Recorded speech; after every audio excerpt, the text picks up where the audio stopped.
Imagine só, você está aqui, hoje, com o poder de transformar seu futuro financeiro com apenas alguns cliques. Seja trocando moedas, adquirindo ativos valiosos ou até mesmo investindo em imóveis, o momento de começar é agora. E o melhor lugar para dar esse primeiro passo? Direto pela plataforma do Serba Online, onde oportunidades se tornam realidade em instantes. Mas antes de falarmos sobre dinheiro, que tal mergulharmos em uma história que mudou o mundo para sempre? Uma história que ainda ecoa em nossas vidas, moldando quem somos e como pensamos. Hoje, quero convidá-los para uma jornada única, um formato que batizamos de um ponto de virada. Não é uma aula, nem uma palestra tradicional. É algo muito mais envolvente, um relato sobre momentos que, aparentemente desconectados, surgiram em diferentes cantos do planeta ao mesmo tempo, como fios soltos que, de repente, se entrelaçam em um único nó. Esse nó? Uma explosão de mudanças que redefiniu épocas. Foi assim com a revolução sexual, com a era digital, com o nascimento da cultura pop e até com o impacto devastador da bomba atômica.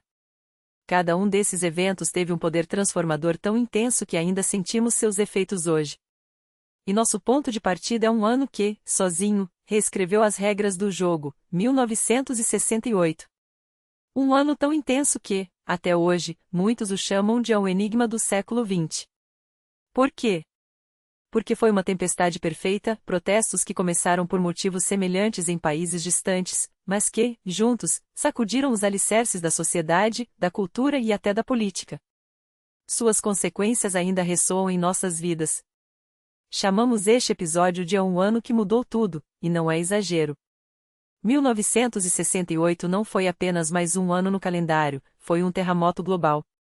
Vamos voltar no tempo e ver como tudo começou. O mundo em 1968 era um tabuleiro dividido, de um lado, a União Soviética e seus aliados do Pacto de Varsóvia, do outro, os Estados Unidos e a OTAN. E então havia a América Latina, ainda abalada pela Revolução Cubana de 1959 e pela morte de Che Guevara em 1967. A China vivia os horrores da Revolução Cultural, enquanto o Vietnã era palco de uma guerra que já inflamava a indignação mundial. Nos Estados Unidos e na Europa, as ruas fervilhavam com manifestantes. Mas havia algo mais. Pela primeira vez, uma geração nascida após a Segunda Guerra Mundial, os Baby Boomers, chegava à idade adulta. Seus pais, marcados pela devastação da guerra, sonhavam com estabilidade, um emprego seguro, uma geladeira em casa, uma televisão na sala. Mas os jovens não queriam isso. Eles rejeitavam o sonho pequeno. Queriam liberdade, queriam quebrar tabus, queriam reescrever as regras da moral, do trabalho e até do amor. Era o nascimento do famoso conflito de gerações, onde tudo que os pais construíram parecia obsoleto, sufocante, errado. E não era só uma questão de ideais. A sociedade estava profundamente dividida, uma elite rica, uma massa pobre e uma classe média em ascensão, mas ainda frágil. A economia, surpreendentemente, ia bem, o que tornava tudo ainda mais intrigante. Por que, então, tanta revolta? Porque o problema não era a falta de dinheiro, mas a falta de sentido. As universidades, por exemplo, eram redutos de privilégio, só entravam filhos de famílias abastadas ou, quando muito, da classe média emergente. Os métodos de ensino eram ultrapassados, os professores apegados a dogmas antigos, e os estudantes, ávidos por mudança, não aguentavam mais. A Igreja, especialmente no sul da Europa, Itália, Espanha, Portugal, ainda ditava a moral com mão de ferro.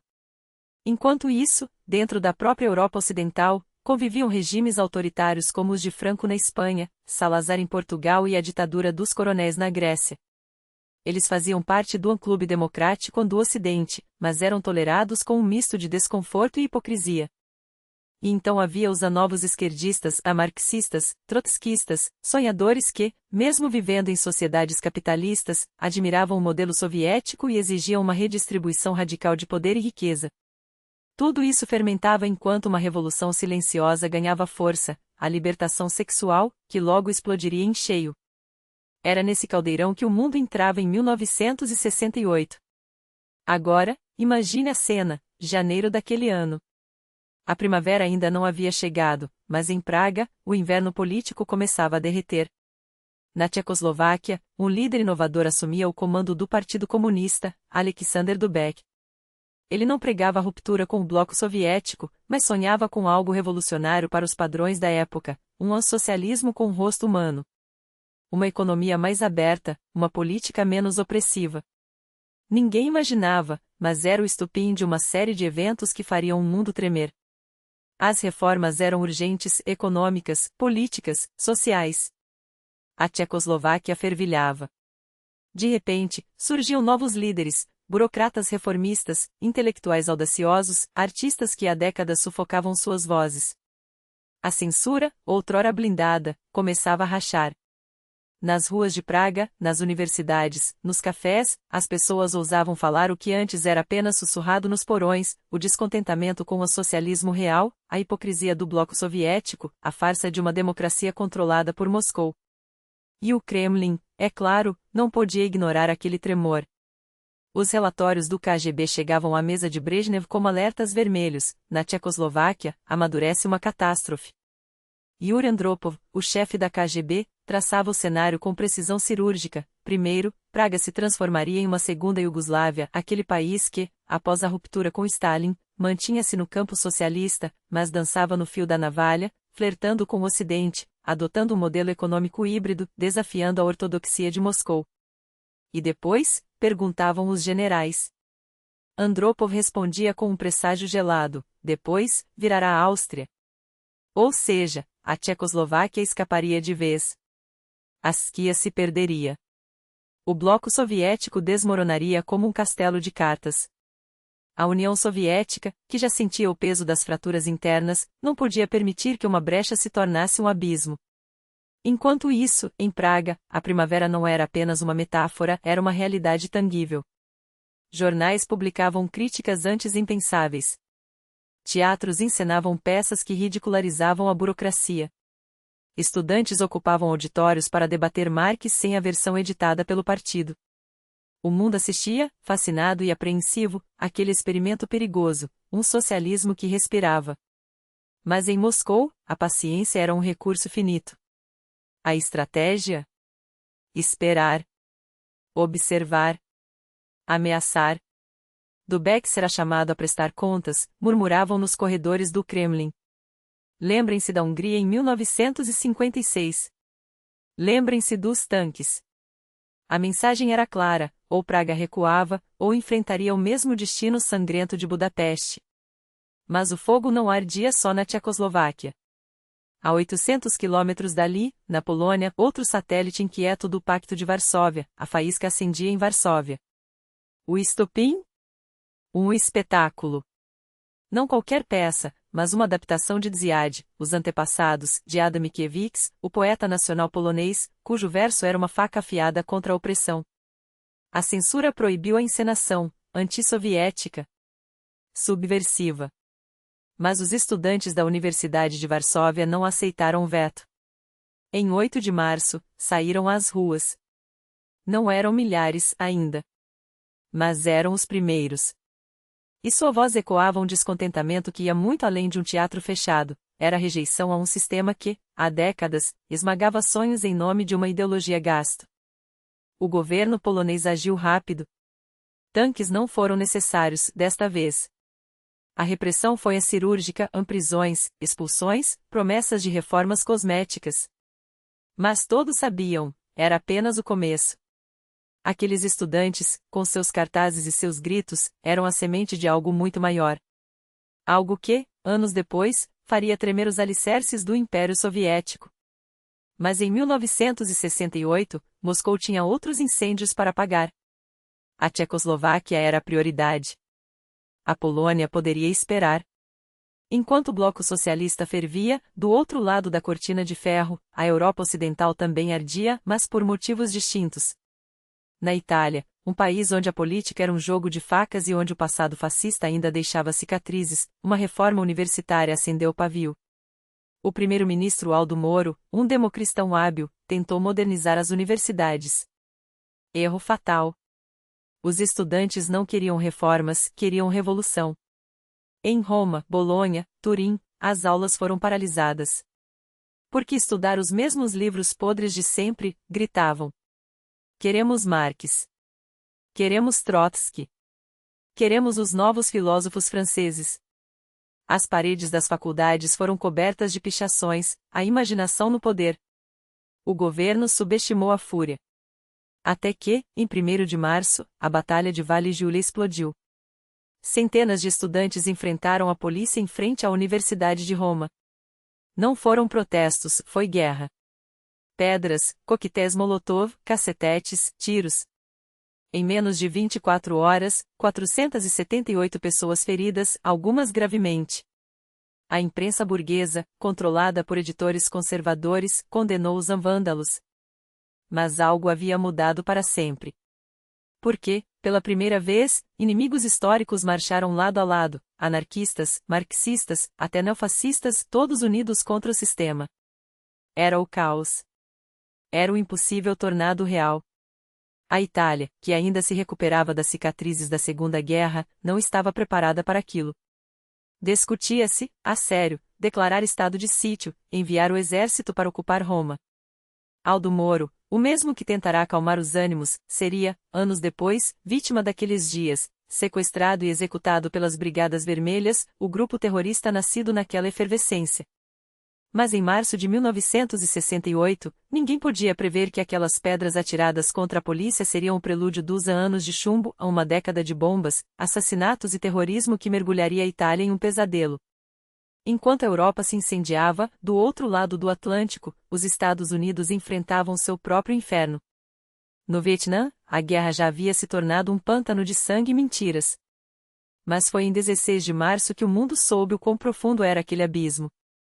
Aqueles dias de março de 1968 foram como um vulcão que, depois de décadas adormecido, finalmente rompe a crosta da Terra. Os médicos começaram a denunciar os crimes dos soldados americanos no Vietnã não como casos isolados, mas como uma política sistemática de horror. E então, as imagens vazaram. Fotografias que mostravam aldeias queimadas, corpos mutilados, crianças com napalm grudado na pele, provas irrefutáveis de que a guerra pela democracia era, na verdade, um massacre disfarçado de missão civilizatória. O mundo explodiu. Não foi uma reação, foi um terremoto moral. De Tóquio a Paris, de Berlim à Cidade do México, as ruas se encheram de jovens gritando ao Vietnã: aqui está a nossa solidariedade. Os Estados Unidos, que se apresentavam como farol da liberdade, viram sua imagem se desintegrar em tempo real. Cada manifesto estudantil, cada assembleia universitária, cada panfleto clandestino agora tinha um item obrigatório: o anti-americanismo. Não era mais uma crítica à política externa, era um julgamento à nação que exportava morte em nome da segurança nacional.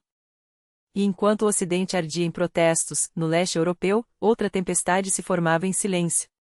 Em Praga, a primavera não era apenas uma estação, era uma revolução de ideias. Alexander Dubček e seus reformistas sonhavam com um socialismo de rosto humano, a menos burocracia, mais liberdade, uma brecha de luz no cortina de ferro. Mas Moscou observava com olhares gelados. Em meados de março, 6 países do Pacto de Varsóvia, Polônia, Alemanha Oriental, Hungria, Romênia, Bulgária e, claro, a URSS, se reuniram em segredo. O veredicto foi unânime: a nova política de Praga era uma ameaça. Pela primeira vez, colocou-se na mesa a possibilidade de uma intervenção militar. Não eram apenas palavras, era o início de um plano para esmagar a rebelião antes que ela contagiasse o bloco soviético. Brezhnev, com sua astúcia de aparatic, decidiu que era hora de conversar com Dubček. Um convite para Moscou, mais tarde naquele verão, sob o pretexto de um diálogo fraternal. Na verdade, seria um ultimato. Ninguém sabia ainda, a imprensa não tinha cheirado a trama, mas a sorte da Tchecoslováquia já estava selada. E então, em 27 de março, o mundo perdeu um de seus últimos heróis. Yuri Gagarin, o homem que havia conquistado o cosmos com um sorriso e uma coragem inquebrantável, morreu em um acidente aéreo.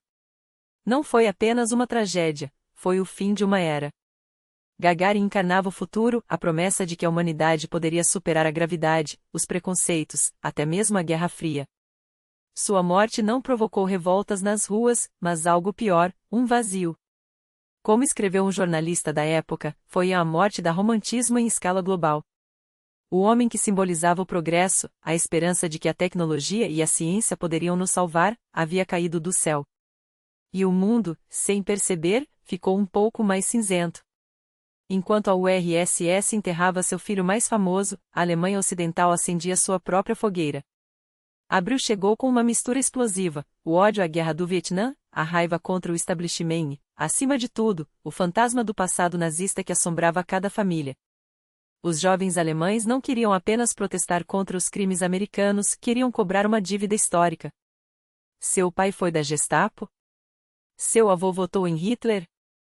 Por que vocês ainda comandam este país? As perguntas eram como facas. E as respostas, quando vinham, só alimentavam a fúria. Porque era verdade, antigos oficiais da SS ocupavam cargos no governo, ex-nazistas lecionavam nas universidades, e a Alemanha Ocidental havia sido construída sobre o silêncio cúmplice de uma geração que preferia esquecer. Os estudantes não esqueceram.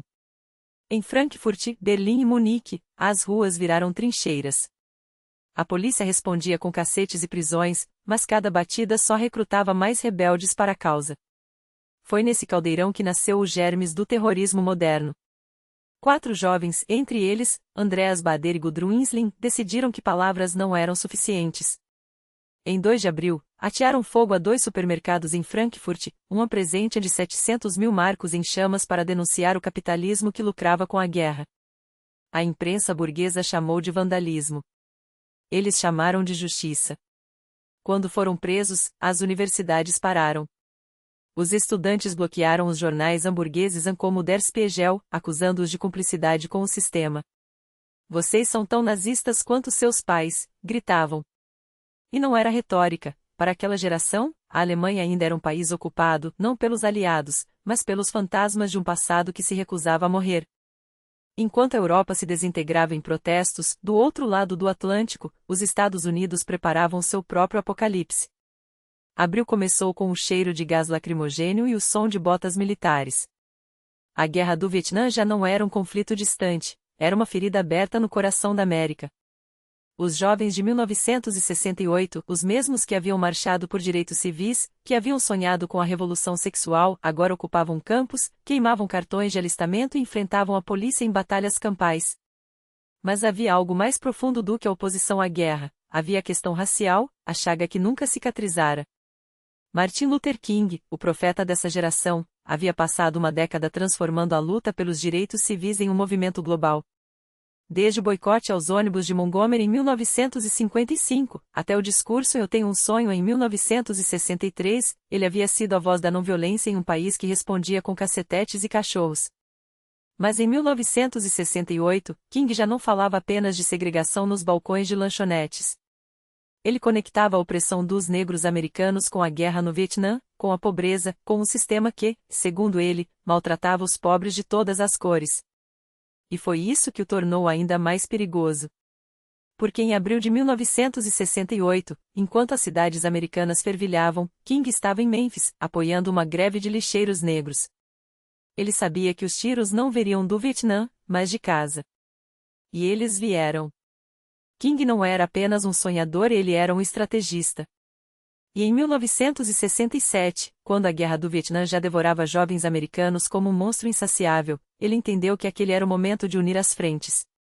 Não bastava lutar contra o racismo nos guetos se o mesmo governo que bombardeava Hanoi também abandonava os negros nos bairros pobres de Chicago. Então, ele passou a apoiar abertamente os movimentos contra a guerra, a boicotar o recrutamento militar, a denunciar o complexo industrial bélico que enriquecia enquanto famílias negras e brancas pobres choravam seus mortos.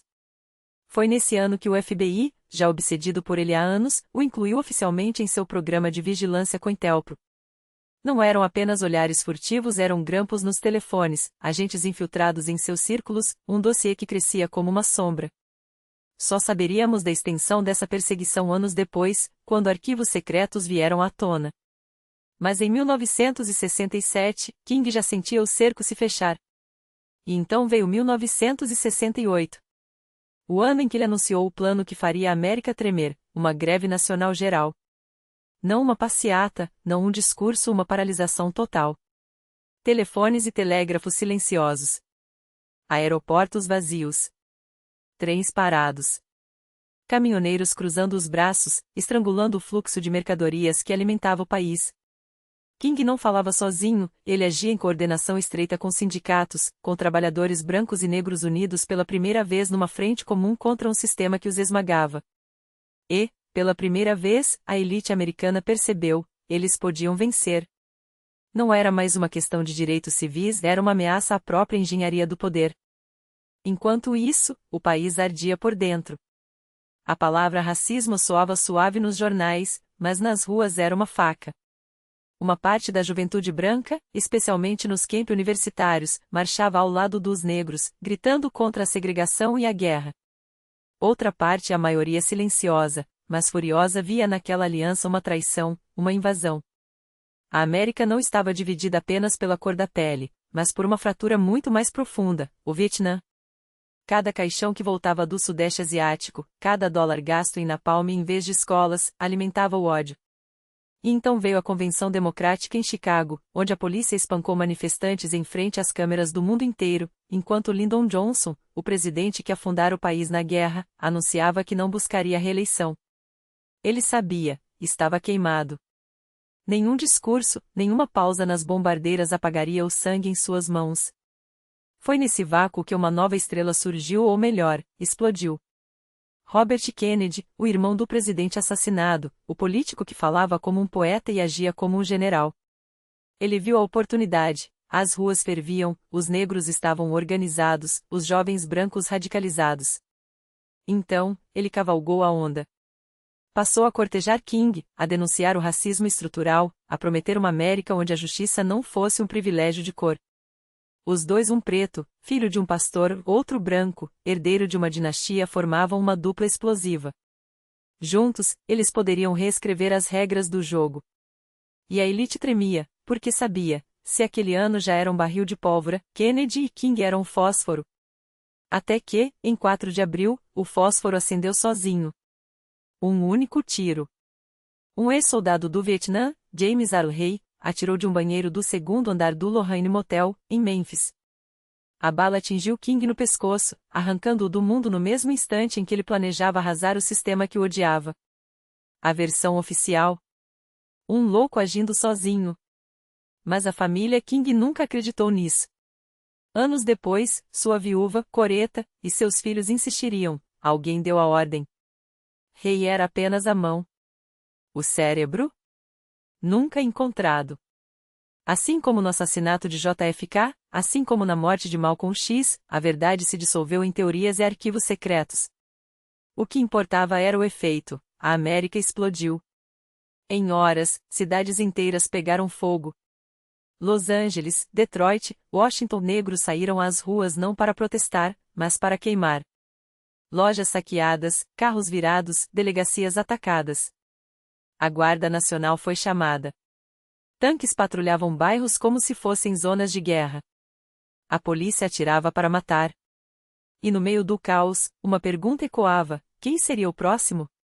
Por que se mataram King, por que não matariam Kennedy? 2 meses depois, em 5 de junho, a resposta veio. Robert Kennedy foi baleado no corredor de um hotel em Los Angeles, minutos depois de vencer as primárias da Califórnia. Morreu no dia seguinte. Mais um holocausto solitário, desta vez, um palestino enfurecido com o apoio de Kennedy a Israel. Mais um crime sem sentido. Mais um corpo para a coleção de uma década que devorava seus heróis. A América não entrou em guerra civil. Mas esteve perigosamente perto. Porque em 1968, as trincheiras não separavam norte e sul, elas cortavam almas. De um lado, uma juventude que queria derrubar tudo, o capitalismo, o racismo, a guerra, a família tradicional. Do outro, uma classe dominante que, pela primeira vez, viu seu poder ameaçado não por tanques estrangeiros, mas por seus próprios filhos. E no meio desse campo minado, nascia algo novo, a contracultura. Não era só música, era uma revolução de corpos, de mentes, de desejos. O rock de Jimi Hendrix e Janis Joplin, os hippies de São Francisco, os panfletos de Allen Ginsberg, o LSD como sacramento de uma geração que recusava o mundo que herdara. Os beatniks dos anos 50 tinham sido apenas um sussurro. Agora, era um grito. Os eventos de 1968 nos Estados Unidos não foram chamados de a Revolução à toa. Foram 3 frentes de batalha: os negros nas ruas, os estudantes nos campi, os artistas nas galerias e nos palcos. Todos, de maneiras diferentes, diziam a mesma coisa: este sistema não nos serve mais. E o estabelecimento, pela primeira vez, não tinha respostas. Só balas. Antes de voltarmos à Europa, onde Paris esperava seu próprio incêndio, precisamos entender que a Alemanha também ardia. Lá, a juventude não queria apenas protestar. Queria pegar em armas. Depois dos incêndios nos supermercados, depois das passeatas reprimidas, os textos de Mao e Trotsky circularam como evangelhos entre os jovens alemães. Não adianta marchar, diziam. Não adianta votar. Os que governam são os mesmos que serviram a Hitler. A única saída é a luta armada. E então surgiu Rudi Dutschke, o homem que concentrava todas as fúrias da esquerda radical, trotskista, maoísta, anticapitalista, anti-americano. Um incômodo tão grande que, em 11 de abril de 1968, um fanático de direita atirou em sua cabeça na rua, deixando-o entre a vida e a morte. Dutschke sobreviveu. Mas a mensagem foi clara: a guerra já havia começado. E enquanto a Alemanha debatia se era hora de trocar panfletos por coquetéis Molotov, a França preparava seu próprio terremoto. Porque se 1968 foi o ano em que o mundo quase virou de cabeça para baixo, Paris seria o epicentro. Dutschke não era apenas um agitador de massas, era um intelectual de peso, devorador de Heidegger e admirador incondicional dos filósofos franceses que sacudiam as estruturas do pensamento tradicional. Mas, acima de tudo, era popular. Um líder carismático que falava a linguagem da juventude alemã, denúncias contundentes contra a corrupção, exposição dos ex-nazistas ainda entranhados no poder, e uma retórica inflamada que não deixava espaço para meias palavras.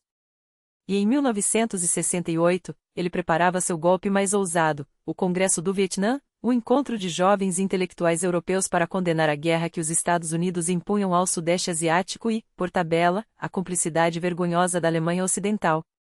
Porque a FRG, afinal, era aliada. Não enviava tropas, é verdade, mas financiava, abençoava, fornecia coberturas diplomáticas. Para a juventude alemã, isso era traição em dose dupla. Primeiro, seus pais haviam apoiado Hitler, agora, seus governantes apoiavam Lyndon Johnson.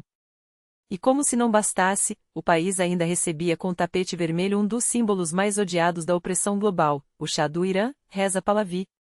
Um ditador que, enquanto seu povo morria de fome, celebrava o aniversário de 2.500 anos da monarquia persa com banquetes de caviar negro em plenas dunas do deserto, voos privados para Paris e Nova York, e uma repressão brutal contra qualquer voz dissonante em Teherã. Quando o Shah desembarcou na Alemanha em 1967, as ruas explodiram. Manifestantes foram espancados, presos. Dutschke estava entre eles. Mas 1968 seria diferente. Dutschke não apenas organizava protestos, ele articulava uma guerra cultural. A Conferência Anti-Americana estava nos planos, e o movimento contra a guerra no Vietnã ganhava contornos radicais. Até que, em 11 de abril, um tiro ecoou em Berlim. Joseph Bachmann, um operário de 23 anos com um passado nebuloso e um ódio declarado à esquerda, atirou em Dutschke a queima-roupa. A bala perfurou seu crânio. Os médicos deram poucas chances. Por 2 dias, a Alemanha ficou à beira do colapso, os jornais anunciavam sua morte iminente, as ruas se encheram de uma fúria nunca vista. Bachmann, um fantoche solitário com motivações tão obscuras quanto as do assassino de Martin Luther King, que cairia morto poucos dias depois, se suicidaria na prisão. Dutschke sobreviveria para morrer afogado em sua própria banheira, 11 anos depois, vítima de um ataque epiléptico. Mas naquele abril, ninguém pensava no futuro. Só na revolta. E foi então que a jornalista Ulrike Meinhof, a voz mais afiada da imprensa alemã, escreveu as palavras que se tornariam proféticas: as balas contra Dutschke enterraram nossas ilusões de paz e não violência. Junto com Andreas Bader, ela daria origem à fração do Exército Vermelho, RAF, o grupo terrorista que transformaria a Alemanha em um campo minado nos anos 70, uma era de sangue, sequestros e bombardeios que ficaria conhecida como os anos de chumbo. Mas isso ainda viria. Porque, em 1968, o que importava era o agora, uma geração que não aceitava mais as regras de um mundo podre. E o que poucos percebiam é que as verdadeiras revoluções não começam com discursos ou manifestos. Elas nascem no cotidiano, nos gestos que parecem inofensivos até que, de repente, explodem. A música muda. As roupas encurtam. Os cabelos ganham cores impossíveis. Os livros proibidos circulam de mão em mão. Os pais gritam: no nosso tempo, isso não existia. Como se o passado fosse um manual de virtudes e não um cemitério de hipocrisias. A juventude responde com um desdém calculado: seu tempo acabou. E em nenhum lugar isso foi tão evidente quanto na revolução sexual. Não, não era só sobre transar mais ou beijar em público, embora isso também fosse parte. Era sobre poder. A moral dos anos 50, aquela prisão de puritanismo e silêncios constrangedores, ruía sob o peso de duas inovações que pareciam simples, mas eram dinamite: a pílula anticoncepcional e o preservativo de borracha. De repente, o sexo não era mais um jogo russo de consequências trágicas. Podia ser escolha. E isso aterrorizava os conservadores. Agora vão transar todo dia, uivavam os políticos. Isso é o fim da civilização, trovejavam os bispos. A Igreja Católica chegou a chamar a pílula de abominação contra a natureza.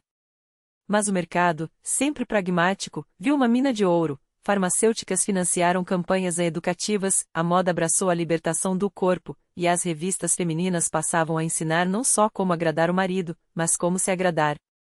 Foi nesse caldeirão que a minissaia de Mary Quant surgiu, um pedaço de tecido que virou símbolo de rebeldia.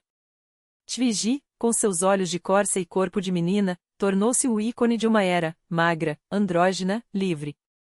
As mães desmaiavam: isso é roupa de prostituta. As filhas respondiam: e daí? A mídia, é claro, abocanhou a isca. Jornais progressistas celebravam a nova mulher, as revistas masculinas exploravam a sexualização sem limites. Até as escolas foram arrastadas para a batalha. Na Alemanha, após pressões massivas, o governo aprovou o ensino de educação sexual nas escolas, algo impensável poucos anos antes. Vão ensinar crianças a transar? Escandalizavam-se os tradicionalistas. Vamos ensinar elas a não morrer de vergonha, respondiam os jovens. Mas a sexualidade era só a ponta do iceberg. O que realmente estremecia os alicerces era a política do corpo. As feministas, especialmente na França e na Inglaterra, explodiram em cena: o casamento é uma instituição opressora, gritavam. O prazer é nosso por direito. Livros como a Sex Front, de Gunther Amend, viraram bombas intelectuais, dissertando sobre como as relações entre homens e mulheres ainda funcionavam sob códigos do século XIX. E as corporações? Ah, elas adoraram o movimento desde que pudesse ser vendido. A pílula anticoncepcional se tornou um produto de consumo, a minissaia, um must-have da temporada. O capitalismo, sempre ágil, soube surfar na onda da rebeldia. Mas havia algo que nem o mercado podia domesticar: a raiva. Porque, no fundo, a revolução sexual não era sobre sexo. Era sobre autonomia. E quando você dá a uma geração a ideia de que pode controlar o próprio corpo, ela logo percebe que pode e deve controlar muito mais. E aqui está o absurdo que soa como piada, mas que foi levado com a mais solene seriedade: discussões em talk shows, debates radiofônicos, análises intermináveis. Paris, 1968, não era apenas um ponto de ebulição, era uma caldeira prestes a explodir em 3 países de uma vez: Reino Unido, Alemanha e, é claro, a França. E foi na Cidade Luz que o pavio da Revolução foi aceso, um incêndio tão intenso que entrou para todos os manuais de história como mais 68, o Maio Vermelho. Não é à toa que dediquei tanto tempo à revolução sexual. Porque é nos detalhes aparentemente banais, naquilo que ignoramos no cotidiano, que se gestam os terremotos sociais. Paris, 1968, uma sequência de levantes estudantis, barricadas ensanguentadas, confrontos brutais com a polícia. A história oficial dirá que era tudo uma reação contra um sistema universitário arcaico, professores que proibiam o estudo de filósofos modernos, um currículo engessado. E não mentirá. Mas a faísca inicial? Ela veio de um lugar muito mais íntimo, muito mais explosivo. Imagine a cena: um albergue estudantil. Se você é um rapaz, pode receber quem quiser em seu quarto. Mas se você é uma moça? Proibido. Nenhum homem pode cruzar aquela porta. Não está escrito em nenhum regulamento, mas todos sabem: é a lei não dita, a moral imposta. E é contra essa hipocrisia sexualizada que os primeiros protestos irrompem. Pequenos motins, ensaios de revolta. Ainda não é o maio, é apenas o prelúdio. A revolução, antes de ser política, foi carnal. E então vem o segundo ato, a Guerra do Vietnã. Um grupo de radicais ataca a sede da América Express em Paris, ateia fogo ao prédio. 6 são presos. Os estudantes exigem sua libertação. Por que o Vietnã, de novo?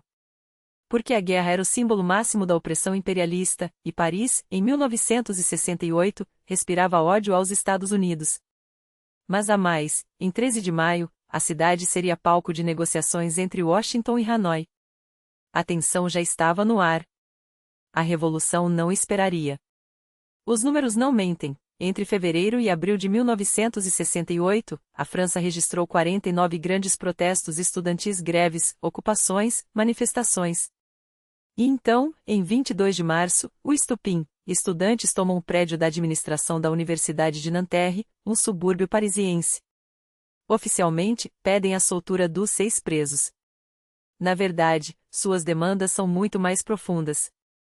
Eles protestam contra tudo: a guerra, o elitismo das universidades, a obsolescência dos métodos de ensino.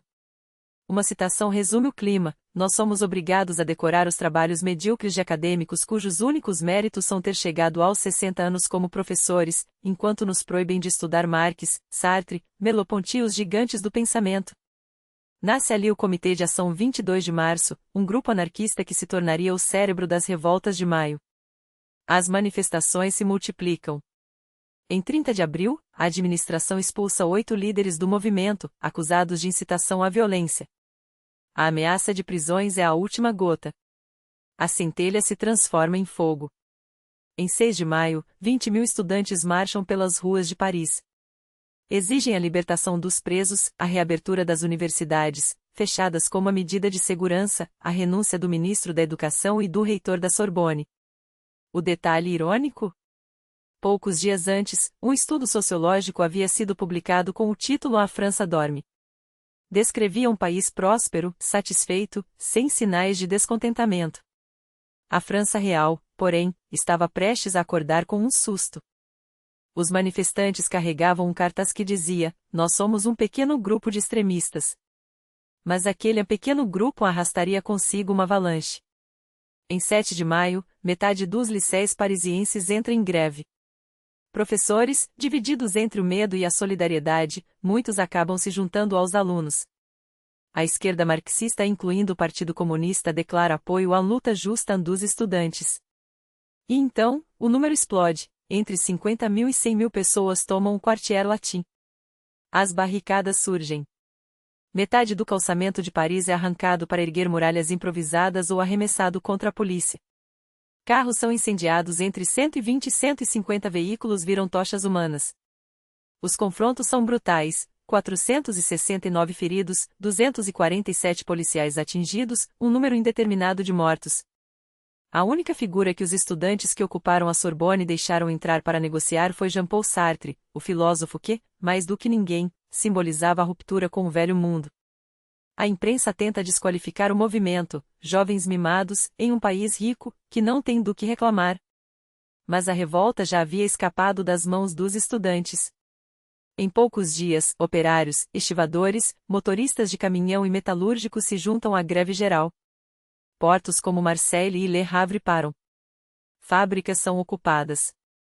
Jornais são censurados ou controlados por comitês de grevistas. A França para.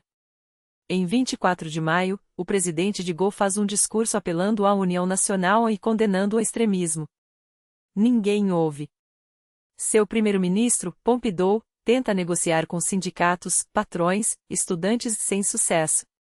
A esquerda radical exige a dissolução da Assembleia Nacional e novas eleições, sonhando com uma vitória esmagadora. De Gaulle, acossado, vê seu poder desmoronar. A revolução não é mais uma ameaça. Ela já está acontecendo. O homem que há poucos anos encarnava a resistência heroica contra o nazismo, o símbolo da França livre, vira-se, de repente, transformado em figura execrada. Não é uma simples queda nos índices de popularidade, é um colapso. Maio de 1968 não é apenas um mês de protestos, é o momento em que a nação inteira exige sua cabeça. E então, no dia 30, de Gaulle joga sua última carta, dissolve a Assembleia Nacional e convoca eleições antecipadas. Uma manobra desesperada. Os trabalhadores, embalados pela euforia da revolta, não recuam, exigem reformas radicais, impostos progressivos, pensões dignas, direitos que há décadas lhes são negados. Mas o general sabe, ceder a essas demandas seria assinar a sentença de morte da economia francesa. A França não pode bancar o sonho revolucionário sem afundar no caos. Enquanto isso, nas ruas, a polarização atinge seu auge. No último dia de maio, uma marcha monumental de apoiadores de Gaulle toma as Champs-Élysées, com cartazes que gritam: "O comunismo não passará." Ele não está sozinho. A França está dividida ao meio e a fratura é visceral. De um lado, a intelectualidade, os artistas, os cineastas. Godard interrompe o Festival de Cannes em solidariedade aos estudantes. Truffaut, Resnais, toda a Nouvelle Vague está nas barricadas.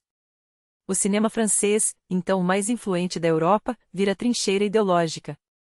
Até E o Vento Levou, exibido naquele ano após décadas de adiamento, a estreia original, em 1939, foi cancelada pela eclosão da guerra, é lido como metáfora, a Guerra Civil Americana como espelho da França em chamas. Nós somos os novos confederados, bradam os jovens. Lutamos contra o mesmo império, só que agora ele se veste de capitalismo e burocracia. Mas a revolução não se faz só de símbolos. Ela se escreve nas paredes. Paris se cobre de grafite que são manifestos em spray. Em 1936, meu pai lutava por salário digno. Hoje, tenho TV, geladeira e um Volkswagen, e ainda assim vivi como um idiota. Ou então, não queremos um mundo onde a segurança contra a fome se pague com o tédio da conformidade. E o mais famoso, que resume tudo: sejam realistas, exijam o impossível. Sob o asfalto, a praia, a utopia está logo ali, basta arrancar o chão debaixo dos pés dos poderosos. De Gaulle aposta nas eleições antecipadas, convencido de que o medo à instabilidade fará o povo recuar. E, ironicamente, ele tem razão. Em junho, os gaullistas voltam ao poder com maioria esmagadora. A França bufa, esbraveja, mas no fim, escolhe a ordem. Os estudantes ganham algumas migalhas, reformas universitárias, moradias estudantis. Os trabalhadores arrancam aumentos salariais. Mas o sistema, esse, permanece intocado. As concessões econômicas, porém, terão um preço: inflação galopante, reservas de ouro drenadas, uma crise financeira que em novembro já asfixia o país. De Gaulle tenta reverter as medidas e o parlamento trai, rejeitando seu plano em abril de 1969. Um ano depois, ele renuncia. O homem que sobreviveu à ocupação nazista não resistiu à revolta de seus próprios compatriotas. E no entanto, nada seria como antes. Maio de 68 não mudou a França, mas inoculou nela um vírus: a certeza de que as ruas podem derrubar governos. Que a juventude, quando une voz e punhos, faz tremer os alicerces do poder. Os ecos se espalham como fogo em palha seca: Bélgica, Espanha, Suécia, Turquia. Até no Brasil, em pleno regime militar, 100 mil saem às ruas. O mundo arde em 1968. Até os Estados Unidos, onde Robert Kennedy, o último herdeiro viável do sonho progressista após o assassinato de Martin Luther King, é executado em 6 de junho. Mais um líder abatido, mais lenha para a fogueira. E então, em 23 de julho, a Europa conhece o pesadelo que a perseguirá pelos anos 70, o primeiro sequestro aéreo da OLP. Um voo Londres-Roma-Tel Aviv é desviado por terroristas palestinos. O mundo entra na era do medo como moeda de troca.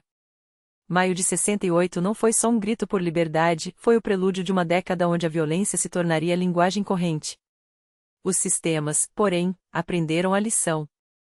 França e Inglaterra, cada uma à sua maneira, absorveriam o protesto sem ceder o essencial: reformas superficiais aqui, repressão seletiva ali. A revolução foi domesticada. Ou quase. Porque algo escapou ao controle: a ideia de que o impossível, às vezes, é só uma questão de ousar exigir. E isso, nenhum governo consegue apagar. Europa, porém, não estava preparada para o que viria a seguir. O ano de 1968 reservava surpresas que fariam até os mais céticos engolirem em seco. Em julho, quando o verão queimava as notícias e a atenção do mundo se dispersava entre protestos estudantis e promessas de revolução, algo explodiu no cenário internacional com a força de um soco no estômago: o sequestro de um avião. Não um acidente técnico, não uma falha mecânica, algo impensável até então. Um ato de guerra psicológica no céu. Os radicais haviam elevado o jogo. E a Europa, de repente, descobriu que teria de conviver com essa nova linguagem da violência pelos próximos 10 anos. Mas havia algo ainda mais sinistro se movendo nas sombras, algo que o mundo ignoraria por completo. Enquanto a imprensa se preparava para cobrir o verão com seus olhares voltados para Paris, Berlim ou Califórnia, dois eventos cruciais aconteciam quase em paralelo, enterrados sob camadas de silêncio e censura. Um deles seria lembrado: a invasão de Praga, a Operação Duna, o esmagamento da Primavera de Praga. O outro? Um fantasma. Um vazio na história. Julho de 1968, Hong Kong. Sim, Hong Kong, ainda uma colônia britânica, herança vergonhosa das guerras do ópio, onde a população chinesa vivia como cidadãos de segunda classe, salários menores, direitos políticos castrados, vozes abafadas. Um barril de pólvora pronto para explodir. E explodiu. Em 1967, as faíscas já saltavam. Estudantes nas ruas, greves, confrontos com a polícia. As ideias de Mao Tse-tung, vindas do continente, inflamavam os ânimos. Mas a coroa britânica, mestre na arte de silenciar, comprou a imprensa, abafou os relatos, transformou a revolta em um rumor distante. Até que, em 8 de julho de 1968, a Rainha Elizabeth assinou um decreto. Navios de guerra atracaram. Soldados com fuzis desceram às ruas. E começaram a atirar. O que aconteceu depois? Ninguém sabe ao certo. Os arquivos permanecem selados. Quantos mortos? Quantos feridos? Quantos desapareceram nas celas? Hong Kong virou um buraco negro na memória coletiva. A repressão foi tão eficiente que, quando Praga ardeu em agosto, o mundo já havia esquecido ou jamais soube que a Grã-Bretanha havia afogado em sangue sua própria rebelião colonial um mês antes. A Primavera de Praga ofuscou tudo. Mas não apaga o fato: o Império ainda tinha garras. E as usou sem piedade. 20 de agosto. A Operação Duna começa à meia-noite. Paraquedistas tomam o aeroporto de Praga. Às 4 da manhã, o governo tchecoslovaco está preso, embarcado à força para Moscou. Até o final do dia, os tanques soviéticos controlam todos os pontos estratégicos do país. Não houve resistência armada como em Budapeste, em 1956. Os tchecos sabiam: o Ocidente não viria em seu socorro. Documentos revelariam depois que até os americanos, em conversas secretas com Brezhnev, deram um aceno de consentimento taciturno. Façam o que têm de fazer.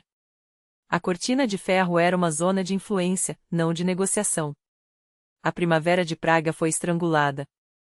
Mas não sem consequências. A Tchecoslováquia engoliu a humilhação em silêncio, pelo menos na superfície. Um ano depois, no torneio de hóquei, quando a seleção tcheca derrotou a URSS por 2-0, um jogador deslizou até o banco soviético e, com a clave, simulou um fuzilamento. O público rugiu. Era a vingança simbólica de um povo que não esquecera. E Moscou? Moscou aprendeu a lição ao seu modo. Se a Tchecoslováquia ousara respirar liberdade, era sinal de que a URSS precisava apertar os parafusos. A era da distensão terminara. O que viria seria o brejnevismo, estagnação, paranoia, o congelamento de qualquer dissidência. Até que, em 25 de agosto, 8 corajosos ou insanos dissidentes desfilam pela Praça Vermelha com um cartaz: pela nossa e pela vossa liberdade. Foi o estopim. O movimento dissidente soviético, até então disperso, ganhou corpo. Jornais clandestinos circularam. Círculos de debate se formaram na sombra. Praga, sem querer, havia plantado uma semente. O sistema podia esmagar países, mas não podia matar uma ideia. E então, outubro. México. A Olimpíada se aproximava, e o mundo deveria celebrar o esporte, a união, o progresso. Mas a realidade é sempre mais cruel do que o espetáculo. 2 de outubro, Praça das Três Culturas. Entre 15.000 e 40.000 manifestantes, os números variam, como sempre quando o Estado decide apagar os rastros, exigiam justiça, liberdade, o fim de um regime autoritário que se mascarava de democracia. Não queremos Olimpíada. Queremos revolução. 10 dias antes da cerimônia de abertura, o governo mexicano não poderia permitir que o mundo visse suas entranhas podres. Então, veio a ordem. 5.000 soldados. Tiros. Corpos no chão. Quantos? Ninguém sabe. Os arquivos foram queimados, os desaparecidos engolidos pelo sistema. A praça virou um matadouro, e o mundo?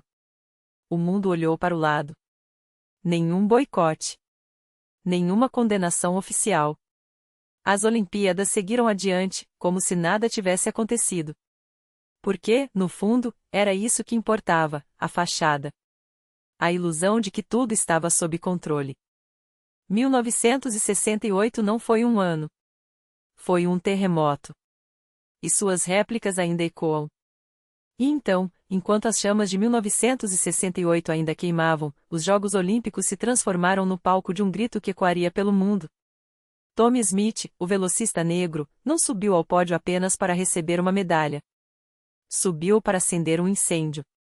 Com os punhos erguidos, enluvados de preto, e os pés descalços sobre a madeira polida do pódio, um gesto brutal de despojamento, uma denúncia silenciosa da pobreza que apertava a garganta de milhões de negros americanos. Ao seu lado, John Carlos, outro atleta, outro punho, outra voz. O hino tocava, mas o que o mundo ouvia era o estampido de um protesto que não pedia permissão. Eles foram expulsos. Banidos. Apagados das estatísticas oficiais, como se o gesto pudesse ser apagado da história. Mas a fotografia? A fotografia virou um punhal cravado no peito da hipocrisia olímpica. Um símbolo. Uma cicatriz.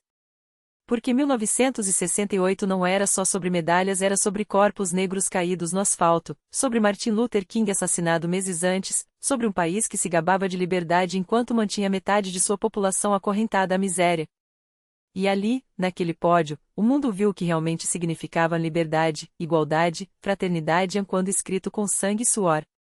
Mas o terremoto não parou por aí. Enquanto Smith e Carlos eram crucificados pela mídia, as ruas da Turquia fervilhavam. Estudantes ocupavam universidades, queimavam bandeiras americanas, gritavam contra os navios de guerra que atracavam em Istambul, navios que levavam a morte para o Vietnã e traziam de volta o cheiro podre do imperialismo. Era a mesma raiva que incendiava Paris, a mesma fúria que sacudia Berlim. Uma geração que não queria mais herdar as guerras dos pais. Que não queria mais se curvar. E a Alemanha? A Alemanha guardava sua própria bomba-relógio. Em novembro, enquanto o chanceler da Alemanha Ocidental levava um tapa simbólico nas câmeras, um tapa por cada ex-nazista que ainda ocupava cargo no governo, Ulrike Meinhof, a jornalista de voz afiada e olhares penetrantes, tomava uma decisão que mudaria tudo. Não era só um divórcio. Era uma ruptura com um sistema que, para ela, já não tinha mais jeito. A fração do Exército Vermelho nasceria daquelas cinzas, e o terrorismo político se tornaria a linguagem dos que não tinham mais palavras. Enquanto isso, os Estados Unidos, ainda atolados no pântano vietnamita, assistiam ao nascimento de uma contracultura que cuspia no rosto da guerra. Woodstock não foi um festival. Foi um manifesto. Flores nos canos de fuzis, corpos nus dançando sob a chuva, uma geração que escolheu o amor como arma e a música como trincheira. Os hippies não eram ingênuos, eram insurgentes. E a política americana, finalmente, foi obrigada a se curvar. Os democratas abraçaram a bandeira anti-guerra, os direitos civis viraram moeda eleitoral, e o establishment descobriu, tarde demais, que não podia mais ignorar as ruas. Do outro lado da cortina de ferro, a URSS olhava tudo aquilo com um misto de fascínio e horror. Os tanques em Praga tinham esmagado a primavera, mas não conseguiram esmagar o descontentamento. Os dissidentes cresciam como ervas daninhas entre as rachaduras do concreto soviético. E aqui está o paradoxo: enquanto a juventude ocidental gritava abaixo o capitalismo, Moscou não movia um dedo para apoiá-la. Por quê? Porque o Kremlin já tinha feito suas contas. Depois da crise dos mísseis, o jogo era outro. Não se tratava mais de exportar revoluções, mas de vender gás. A Europa Ocidental comprava petróleo soviético, e a URSS, em troca, recebia tecnologia e o silêncio cúmplice de uma burguesia que preferia negócios a ideologias. Os novos esquerdistas daqueles que ocupavam as praças de Paris, que queimavam draft cards em Berkeley, que sonhavam com uma Europa livre de tanques americanos e de burocratas soviéticos eram inconvenientes para ambos os lados. Moscou os via como crianças ingratas, que queriam revolução, mas sem o controle do partido. Washington os via como uma ameaça que precisava ser domesticada. E assim foi. Os revolucionários de 68 viraram políticos. Os radicais viraram executivos. Os que antes jogavam coquetéis Molotov agora assinavam tratados comerciais. Na França, eles os chamaram de gaúcho caviar esquerdistas que comiam caviar enquanto falavam em proletariado. Na Inglaterra, champanhes socialistas que brindavam com taças de cristal enquanto denunciavam o capital. O sistema os engoliu. Os absorveu.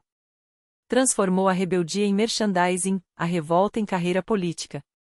De Clinton a Biden, de Mitterrand aos eurodeputados que hoje votam em Bruxelas, muitos são filhos daquele ano.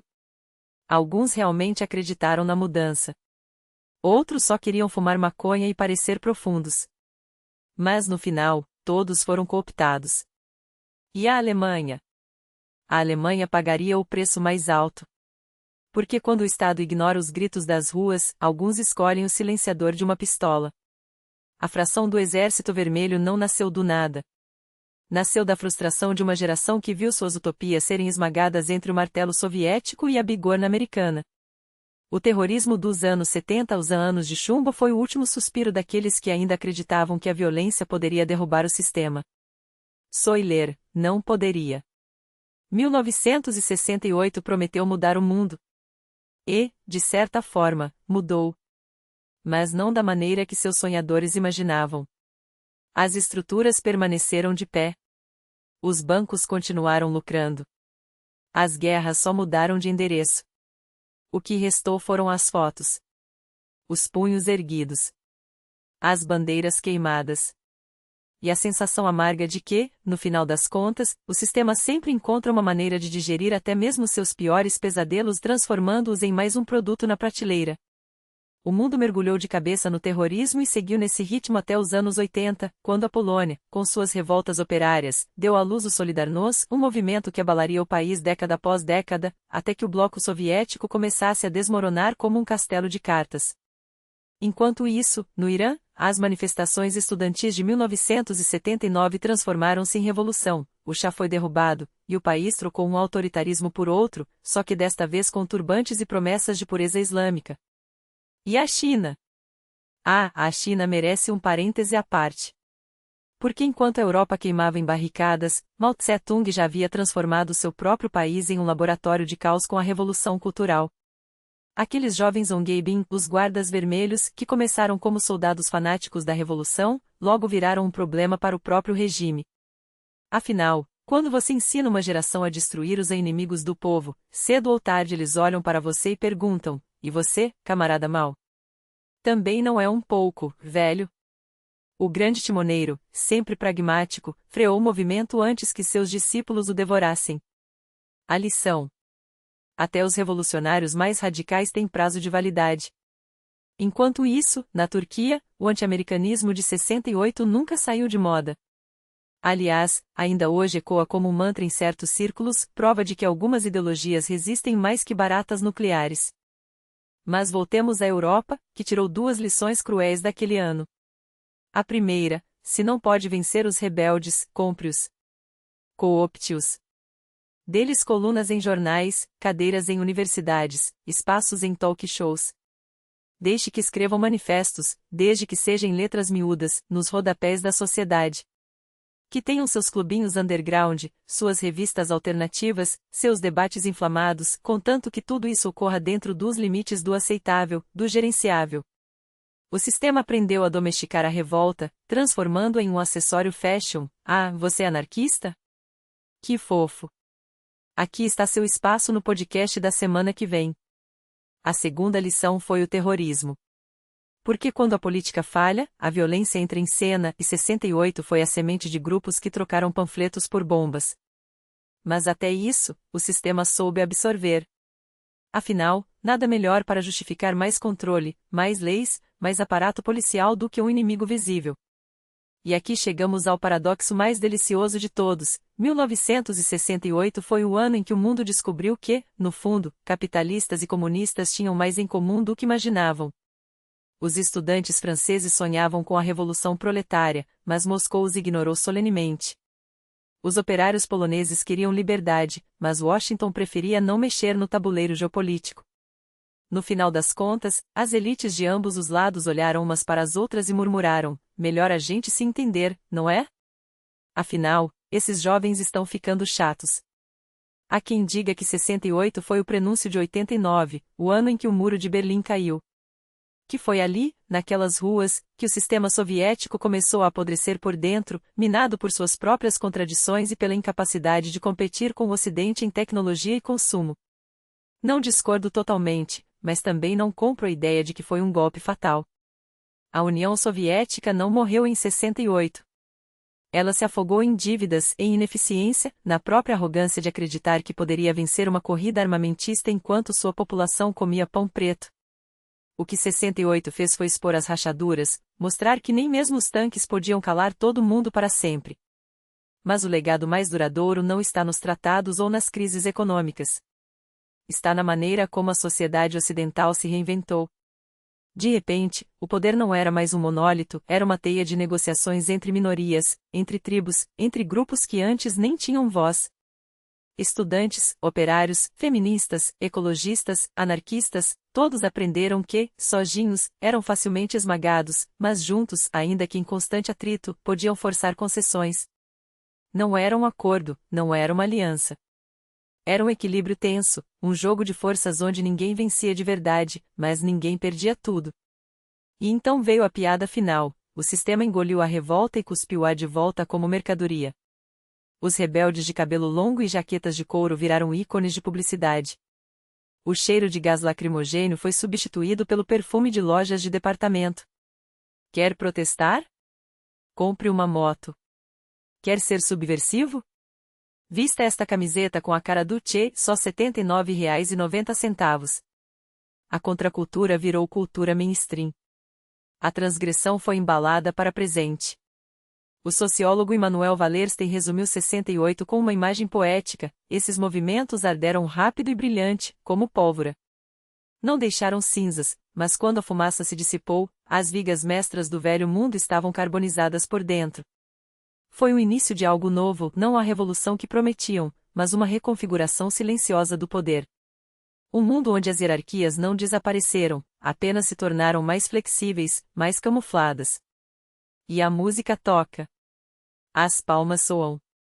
A plateia aplaude, convencida de que algo mudou. E mudou. Só não da maneira que eles imaginavam.